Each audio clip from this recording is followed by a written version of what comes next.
Sekali lagi beri tepuk tangan untuk penampilan dari rekan-rekan kita, ya, Kang Samida. Untuk apa ini bisa disebut sebagai lembaga khusus Hepzibah yang terdiri dari CCM, CCD dan VLC. Betul? VLC. Betul? Oke. Ya, jadi ada bahasa Korea, ada khusus dance kontemporer, lalu kemudian ada musik, ya. Dan musik, jadi sudah dilakukan 1 semester ini. Dan juga untuk musik sudah menambahkan ada 12 keyboard dan sudah mulai berjalan dalam beberapa minggu ini. Nanti kita lihat hasilnya semester depan, ya. Dari saudara yang belajar keyboard, dari yang tidak mengerti dasar keyboard sama sekali dilatih dan kiranya itu dapat berguna dalam pelayanan. Ya, kita harapkan juga dosen-dosen nanti bisa dance, ya. Saya tahu pas ya, Pak Teo, Pak Joko bisa dance nanti tahun ajaran dibutuhkan. Baik, terima kasih. Baik Bapak Ibu, kita akan berdoa sebelum kita mendengarkan firman Tuhan. Bapak yang baik, Bapak yang di surga, kami bersyukur malam hari ini di penghujung tahun ajaran 2021-2022 kami mengakhirinya di hadirat Tuhan, menaikkan pujian penyembahan syukur kami buat segala hal yang sudah Tuhan lakukan di dalam hidup kami dan melalui hidup kami. Terima kasih Tuhan untuk seluruh dosen staf yang telah melayani dalam tahun akademik ini dan seluruh mahasiswa yang boleh belajar. Kami percaya perkara-perkara besar sudah kami alami dan akan kami alami lagi. Terima kasih Tuhan, kami sekarang akan mendengarkan firman-Mu. Urapi pakai abdi-Mu yang ini untuk menyampaikan Tuhan, biar setiap kami boleh dikuatkan di bawah firman Tuhan. Dalam nama Yesus kami berdoa. Amin. Saudara saja akan memperbaiki firman Tuhan yang diambil dari Yohanes pasal yang ke-14 ayat yang ke-8 sampai dengan ayat ke-14. Yohanes pasal yang ke-8 pasal 14 maksud saya ayat 8 sampai 14. Demikian firman Tuhan. Kata Filipus kepadanya, "Tuhan, tunjukkanlah Bapa itu kepada kami, itu sudah cukup bagi kami." Kata Yesus kepadanya, "Telah sekian lama aku bersama-sama kamu Filipus, namun engkau tidak mengenal aku. Barang siapa telah melihat aku, ia telah melihat Bapa. Bagaimana engkau berkata, tunjukkanlah Bapa itu kepada kami? Tidak percayakah engkau bahwa aku di dalam Bapa dan Bapa di dalam aku? Apa yang aku katakan kepadamu, tidak aku katakan dari diriku sendiri, tetapi Bapa yang diam di dalam aku, dialah yang melakukan pekerjaannya. Percayalah kepadaku bahwa aku di dalam Bapa dan Bapa di dalam aku. Atau setidak-tidaknya percayalah karena pekerjaan-pekerjaan itu sendiri. Aku berkata kepadamu, sesungguhnya barang siapa percaya kepadaku, ia akan melakukan juga pekerjaan-pekerjaan yang aku lakukan, bahkan pekerjaan-pekerjaan yang lebih besar daripada itu, sebab aku pergi kepada Bapa. Dan apa juga yang kamu minta dalam namaku, aku akan melakukannya supaya Bapa dipermuliakan di dalam Anak. Jika kamu meminta sesuatu kepadaku dalam namaku, aku akan melakukannya." Bapak Saudara, kita baca bersama-sama ayat 12 ya. Kita baca bersama-sama 1, 2, 3. Aku berkata kepadamu, sesungguhnya barang siapa percaya kepadaku, ia akan melakukan juga pekerjaan-pekerjaan yang aku lakukan, bahkan pekerjaan-pekerjaan yang besar daripada itu, sebab aku pergi kepada Bapa. Amin.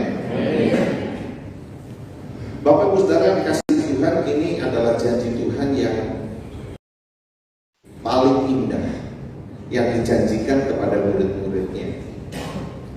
Aku berkata kepadamu sesungguhnya barang siapa percaya kepadaku, ia akan melakukan pekerjaan-pekerjaan yang aku lakukan, bahkan pekerjaan-pekerjaan yang lebih besar daripada itu. Pernahkah kita berpikir kita akan melakukan perkara-perkara, perbuatan-perbuatan yang dilakukan oleh Tuhan Yesus? Apa yang Tuhan Yesus lakukan? Menyembuhkan orang yang kusta, mencelupkan mata orang yang buta, membangkitkan orang yang mati. Bagaimana mungkin kita akan melakukan pekerjaan-pekerjaan Tuhan yang seperti itu, dan bahkan melakukan pekerjaan-pekerjaan yang lebih besar daripada yang Tuhan Yesus lakukan? Sulit untuk kita cerna dengan pikiran kita, tapi itu adalah janji Tuhan. Barang siapa yang percaya kepadamu. Apakah ini hanya sebatas janji? Saya rasa tidak. Tuhan Yesus serius dengan janji ini. Tuhan Yesus sungguh-sungguh dengan janji ini, bahwa setiap orang yang percaya kepada Dia akan melakukan perbuatan-perbuatan yang besar. Saya pernah mendengar khotbah dari Dr. Chris Malatika yang mengulas ayat ini. Dan Dr. Chris Malatika berkata bahwa tentunya tidak mungkin kita akan melakukan pekerjaan dengan kualitas yang lebih besar yang dilakukan oleh Tuhan Yesus. Tetapi kalau secara kuantitas itu memungkinkan. Jadi pekerjaan-pekerjaan yang dijanjikan oleh Tuhan ini bukan berbicara tentang kualitas, tapi berbicara tentang kuantitas. Mati di atas kayu salib, menghancurkan pekerjaan iblis, mengampuni dosa manusia. Jelas itu adalah pekerjaan yang kita tidak akan pernah bisa lakukan. Kualitas yang Tuhan lakukan itu sempurna adanya. Tetapi lihat, ketika Pentakosta turun, Roh Kudus mengurapi para rasul, Petrus berkhotbah dan hasilnya ada 3.000 orang bertobat. Belum pernah dalam pelayanan Tuhan Yesus ada 3.000 orang bertobat. 5.000 orang diberi makan dengan mujizat. Tapi justru sebagian besar dari mereka yang berkata, salibkan dia, salibkan dia. Jadi rasul-rasul menunjukkan bahwa dia melakukan pekerjaan-pekerjaan yang secara kuantitas lebih besar daripada yang dilakukan oleh Tuhan Yesus. Nah, Bapak Ibu Saudara yang dikasihi oleh Tuhan, para mahasiswa, mari kita pegang janji Tuhan ini. Kita seringkali baca ayat ini, tapi betapa sering kita juga melupakannya. Tidak menjadikan itu menjadi pedoman dalam hidup kita. Bagi orang yang percaya kepada kata Tuhan, dia akan melakukan pekerjaan-pekerjaan yang aku lakukan, bahkan pekerjaan-pekerjaan yang lebih besar daripada itu. Jadi saya percaya Tuhan merancang perkara besar dalam kehidupan kita. Bagaimana kita dapat mengalami pekerjaan-pekerjaan besar yang Tuhan janjikan? Dari ayat-ayat ini ada 3 hal yang perlu saya sampaikan. Yang pertama, pikirkanlah perkara-perkara besar. Kebenaran ini saya ambil dari percakapan Tuhan Yesus dengan Filipus. Di dalam ayat yang ke-8 tadi sampai dengan ayat yang ke-12, sesungguhnya ini adalah percakapan dengan Filipus. Filipus ini adalah seorang murid yang rasional. Sebelumnya dikatakan tunjukkanlah Bapa itu kepada kami dan itu sudah cukup bagi kami. Ketika Yesus mulai berbicara tentang hal-hal yang besar, hal-hal yang masih abstrak dan hanya bisa dicerna dengan iman, bukan dengan akal, Filipus mengalami kesulitan dalam hal ini. Dan itulah sebabnya janji ini ditujukan kepada Filipus. Berbicara tentang percaya kepada Tuhan, kadang-kadang kita harus lebih mengandalkan iman kita daripada logika kita. Filipus adalah seorang murid yang terkenal menggunakan logikanya. Di dalam pasal sebelumnya, ketika orang banyak mengikuti Yesus, lalu kemudian Tuhan Yesus berkata pada murid-muridnya, kamu harus memberi mereka makan. Lalu Filipus menjawab, dari mana kita membeli roti supaya mereka ini bisa makan? Roti seharga 200 dinar itu tidak akan cukup untuk mereka sekalipun masing-masing mendapat sepotong Kalau 20 dinar ini 200 dinar ini dirupiahkan, kira-kira nilainya 20 juta. 5.000 orang, laki-laki saja, tidak termasuk perempuan dan anak-anak. Ya. Dana konsumsi sebesar 20 juta pun tidak cukup, meskipun mendapat bagian yang kecil-kecil tidak cukup bagi mereka. Logikanya jalan, matematikanya jalan, tidak mungkin. Itulah Filipus, selalu menggunakan logika, selalu menggunakan akal. Ketika Tuhan berkata tentang pekerjaan yang besar yang dilakukannya, itu datang dari Bapa. Dia sulit untuk mencernanya, dan seringkali itulah yang menjadi penghalang pekerjaan-pekerjaan besar kita lakukan, sebab cara berpikir kita sempit. Kita tidak memikirkan perkara-perkara besar, tapi kita memikirkan perkara-perkara kecil, perkara-perkara yang kerdil, perkara-perkara yang sempit. Tidak memikirkan perkara-perkara yang besar. Seringkali yang menjadi penghalang Tuhan melakukan perbuatannya yang besar adalah karena mindset kita, cara berpikir kita yang selalu berpikir terbatas, berpikir yang sempit, berpikir yang kecil. Itulah sebabnya kita harus mulai berpikir perkara-perkara yang besar. Sesungguhnya di dalam Alkitab sudah banyak contoh-contoh. Lihatlah ketika 12 pengintai diutus oleh Musa untuk melihat negeri Kanaan yang dijanjikan Tuhan. Cara berpikir 10 pengintai. Betul negeri itu subur, tapi ada orang-orang enak di sana. Ada raksasa-raksasa di sana. Kami seperti belalang dan kami seperti mau dimakan oleh mereka. Tapi berbeda dengan Yosua dan Kaleb. Cara berpikir mereka besar. Allah yang kita punya lebih besar daripada mereka. Yang menyertai kita lebih besar daripada yang menyertai mereka. Itulah sebabnya kita akan jadikan mereka nasi bungkus. Kita akan telan habis mereka. Bapak Ibu Saudara yang dikasihi oleh Tuhan, rubah mindset kita dari berpikir yang sempit, dari berpikir yang kecil, dari berpikir yang kerdil, berpikir hal yang besar, sebab Tuhan yang berjanji bahwa engkau akan melakukan pekerjaan-pekerjaan yang aku lakukan, bahkan yang lebih besar daripada itu.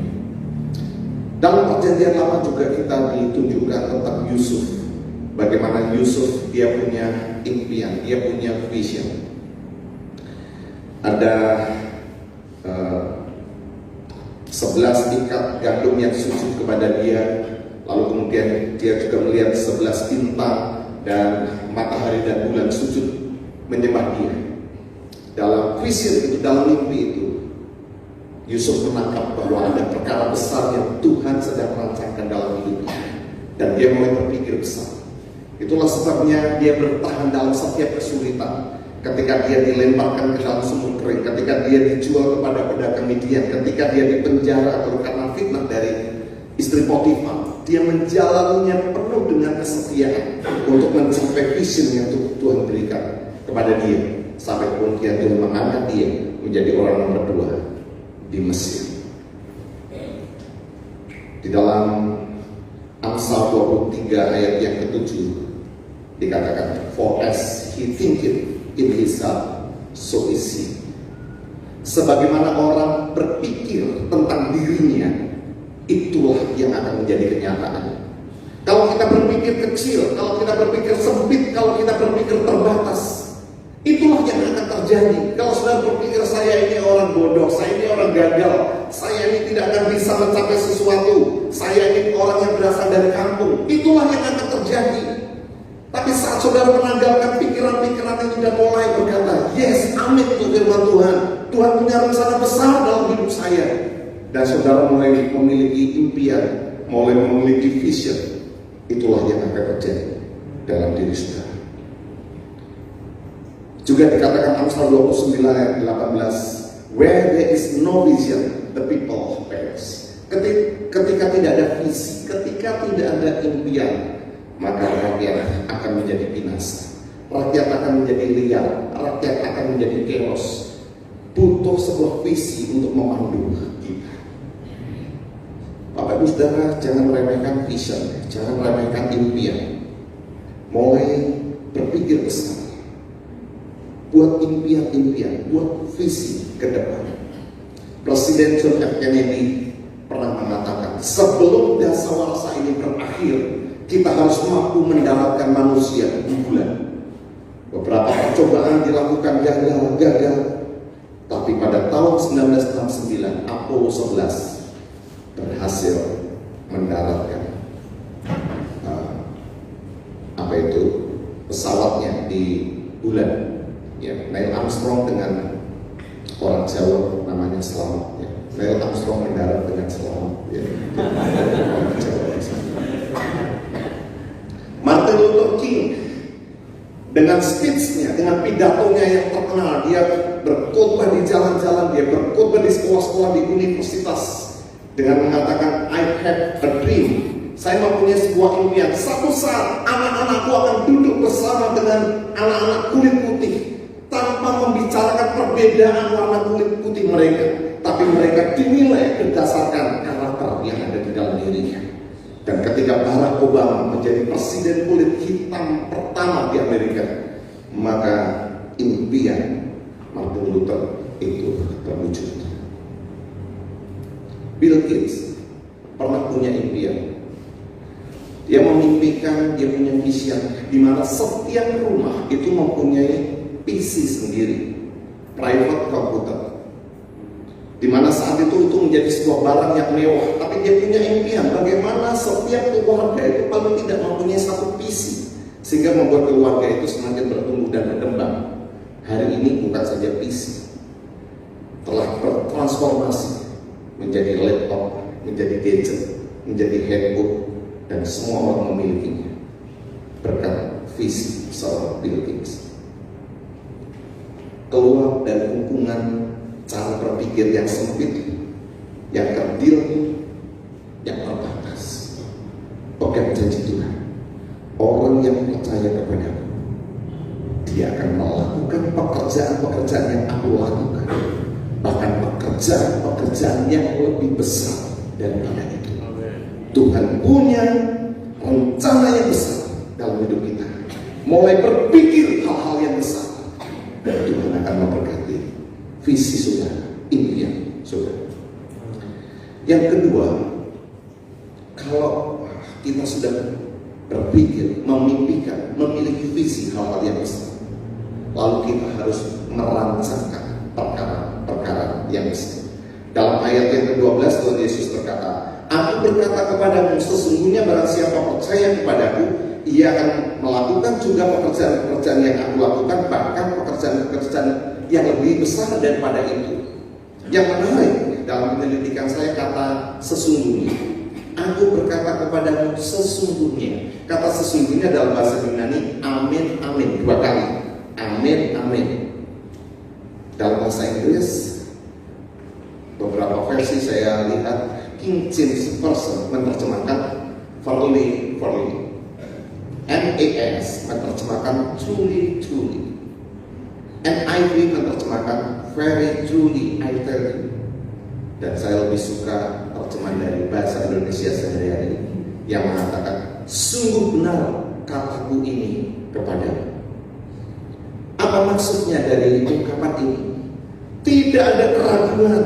Tuhan Yesus tidak berbohong. Tuhan Yesus menjamin orang yang percaya kepadanya akan melakukan pekerjaan-pekerjaan yang Tuhan Yesus lakukan, bahkan pekerjaan-pekerjaan yang lebih besar daripada itu.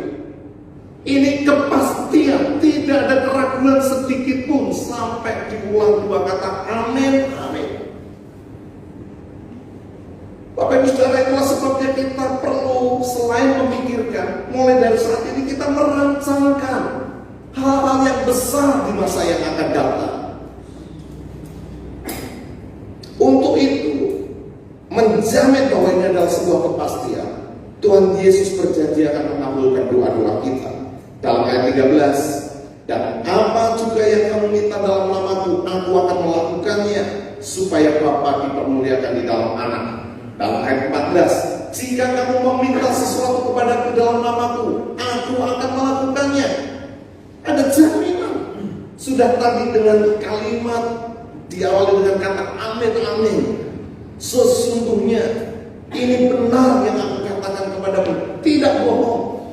Ini kenyataan.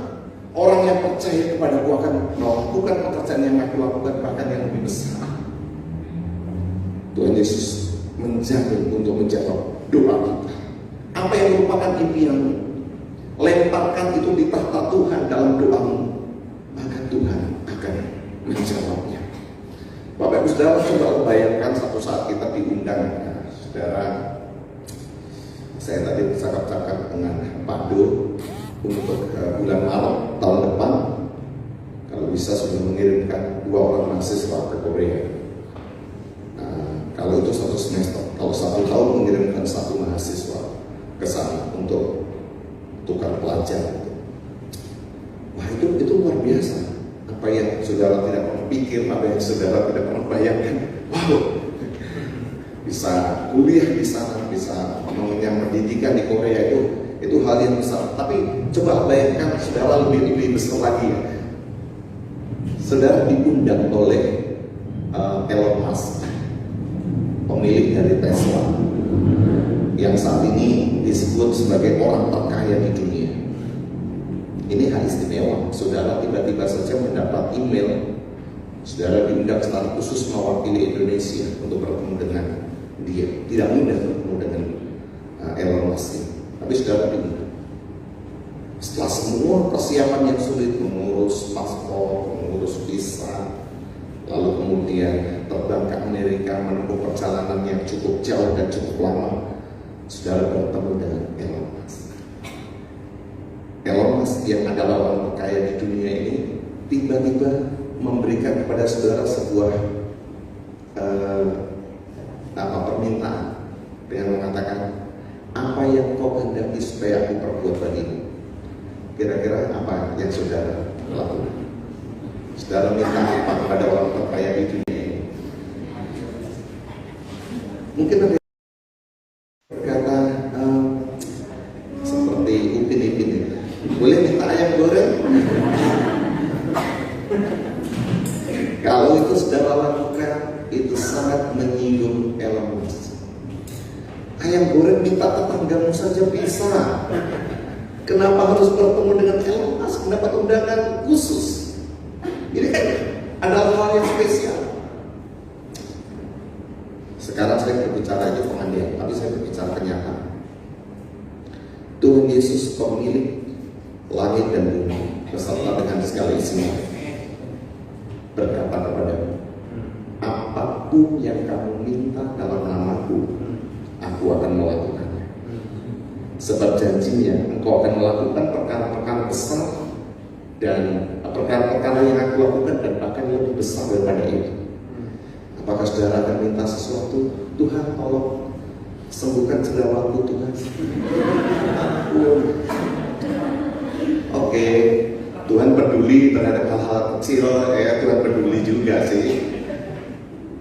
Tetapi kenapa tidak meminta perkara-perkara besar yang telah Tuhan janjikan, yang Tuhan jaminkan? Kenapa? Coba saudara, saya tidak berbicara tentang teologi prosperity, teologi kemakmuran, tapi ini janji Tuhan bahwa orang yang percaya akan melakukan pekerjaan Tuhan bahkan lebih besar daripada itu. Seringkali kita yang membatasi, kita meminta hal-hal yang remeh, kita meminta hal-hal yang kecil, kita meminta hal-hal yang sederhana. Padahal Tuhan berkata, aku punya rancangan yang besar dalam hidupmu. Yeremia 33, berserulah kepadaku, maka aku akan menjawab engkau dan akan memberitahukan kepadamu hal-hal yang besar yang tidak kau pahami, yakni hal-hal yang tidak kau ketahui. Hal besar, minta kepada Tuhan.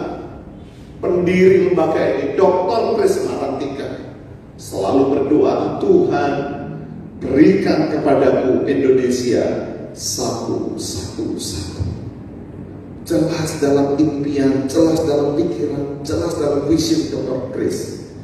Membayangkan setiap desa yang ada di Indonesia ini berdiri jemaat-jemaat yang memungkinkan orang-orang desa itu boleh percaya kepada Tuhan. Dan hari ini sudah puluhan ribu gereja-gereja yang berdiri. Sudah ratusan ribu orang-orang yang percaya pada Tuhan karena visi Dr. Chris Mahardika. Reinhard Bonnke, doanya yang sangat terkenal, dia berkata, Tuhan berikan aku Afrika. Bahkan lebih spesifik lagi dia berkata, Tuhan, aku minta 100 juta orang Afrika datang kepada Tuhan dan percaya kepada Engkau. Beberapa tahun lalu ada farewell. Reinhard Bonnke sudah tua dan pelayanannya akan digantikan dengan generasi selanjutnya.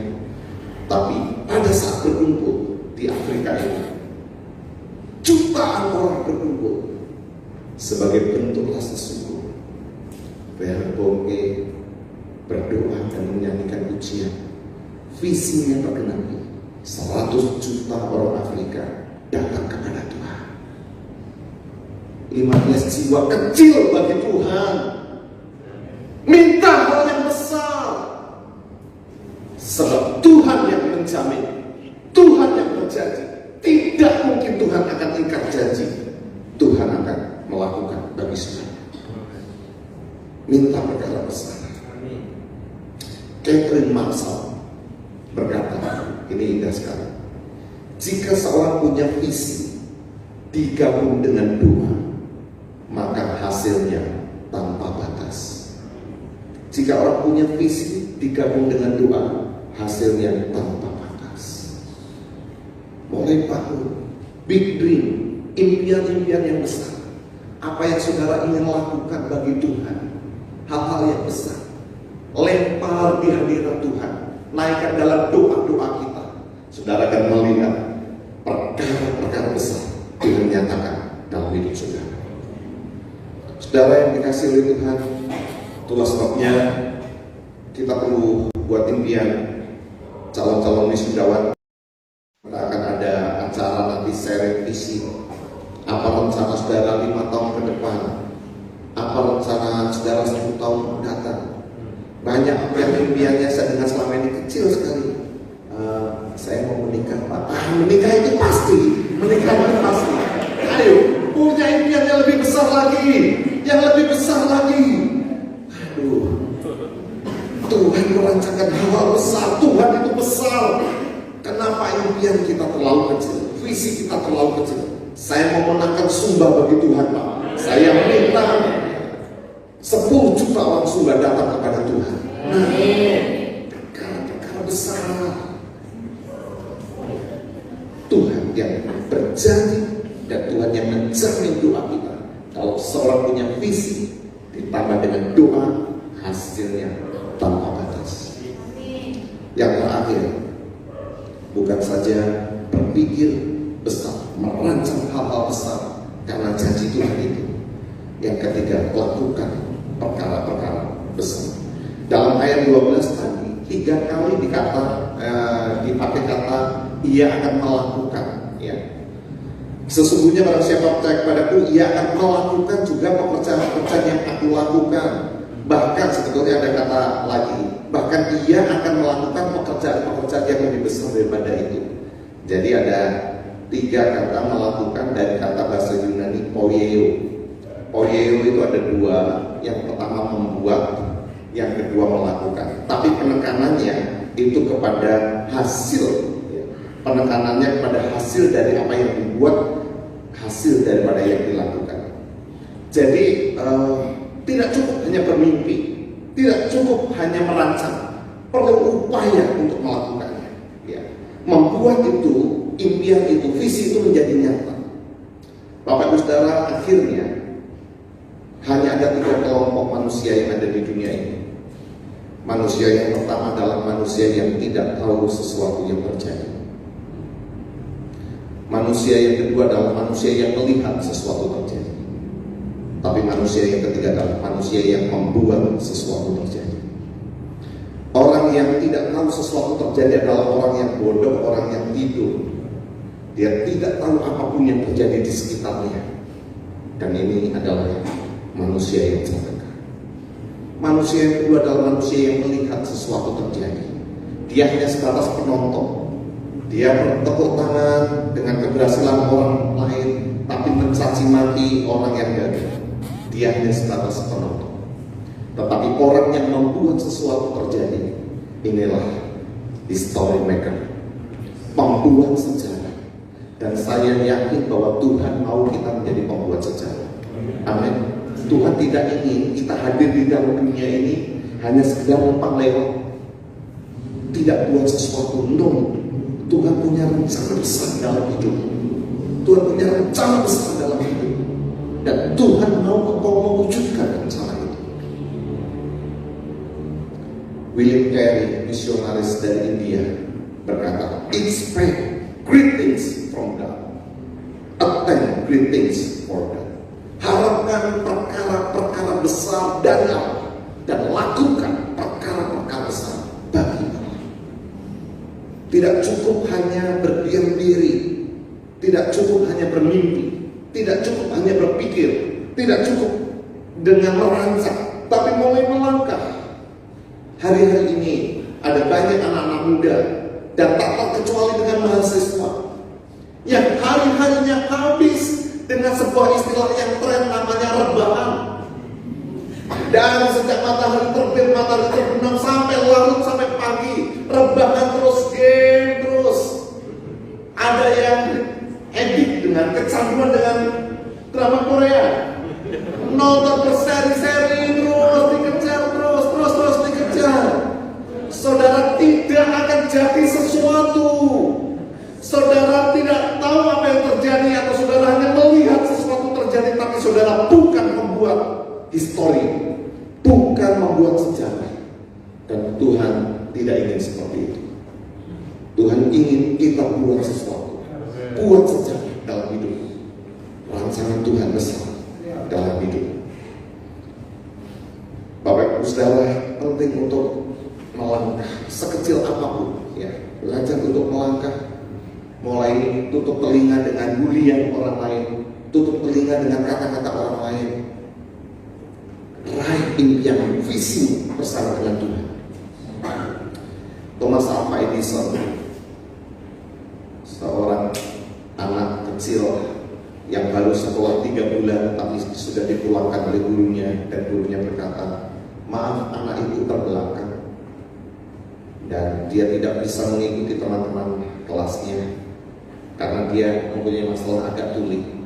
Jadi saya kembalikan kepada ibu karena kami tidak sanggup mengajar. Luar biasa kata-kata iman yang keluar dari mulut ibunya. Anakku, engkau anak yang hebat, engkau anak yang cerdas. Sampai tidak ada seorang guru pun yang bisa mengajarnya karena engkau terlalu hebat. Ibu sendiri yang akan mengajar.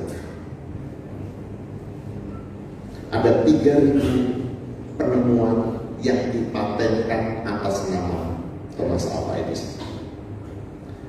Ya, hal-hal yang terkenal seperti gramafon, mikrofon, mesin tension, dan tentu saja kawat wolfram yang dapat dialiri listrik menjadi lampu hijau.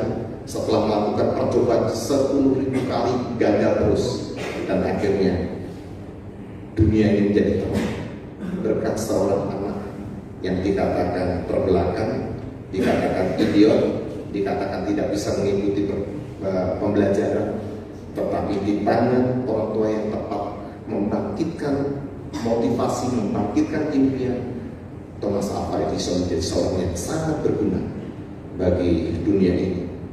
Saudara mulai melangkah, abaikan. Ada orang berkata, kamu siapa? Abaikan. Lihat masa lalu, abaikan.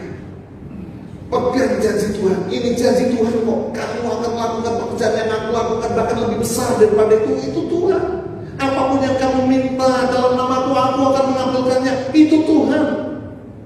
Jadi klaim janji Tuhan ini, pegang janji Tuhan, dan wujudkan dalam hidup saudara. Martin Luther Jr. pernah berkata demikian, if you can't fly, then run. If you can't run, then walk. If you can't walk, then crawl. But whatever you must to keep moving forward. Kalau engkau tidak bisa terbang, berlari. Kalau engkau tidak bisa berlari, berjalan. Kalau engkau tidak bisa berjalan, melangkahlah. Tapi pastikan bahwa langkahmu itu langkah maju untuk menggapai ilmiah, untuk menggapai visi. Buat sesuatu, jangan berdiam diri. Buat sesuatu, lakukan sesuatu. Maka Tuhan akan memberkati rancangan. Saya suka dengan seorang pendeta yang pernah dikhotbahkan oleh Pak Hue bernama D.L. Moody. Ketika dia selesai khotbah, lalu kemudian seseorang menemui dia, rupanya dia adalah guru sastra bahasa Inggris. Dan guru ini berkata, kalau saya jadi Anda, saya tidak akan berani berkhotbah di sana. Kenapa? Saya perhatikan Anda sudah salah grammar bahasa Inggris beberapa kali yang saya catat. Kalau saya akan malu dan saya tidak akan mau khotbah di situ. Oh iya? Lalu dia berkata, iya memang saya orang bodoh, saya bukan orang pintar. Tapi dari apa yang bisa saya lakukan bagi Tuhan. Puji Tuhan yang memakai saya. Sudah 1 juta jiwa yang saya bawa kepada Tuhan. Bagaimana dengan Pak Guru? Sudah berapa jiwa yang dibawa kepada Tuhan? Dia berkata, tak satu pun. Tidak pernah bawa 1 jiwa mengkritik orang yang sudah membawa 1 juta jiwa kepada Tuhan. Lalu dia berkata begini, kalau saya yang bodoh, kalau saya yang sederhana bisa dipakai Tuhan, apalagi Anda? Anda bisa dipakai Tuhan. Saudara, jangan merasa minder dengan tempat saudara berasal, dengan masa lalu saudara, dengan apapun yang ada pada saudara. Saudara punya Tuhan yang besar, amin. Yang berjanji hal-hal besar akan engkau lakukan. Lain janji Tuhan ini. Mulai berpikir hal-hal yang besar, mulai merancang hal-hal besar, tapi juga mulai melangkah, melakukan hal-hal besar. Kiranya Tuhan memberkati. Kita duduk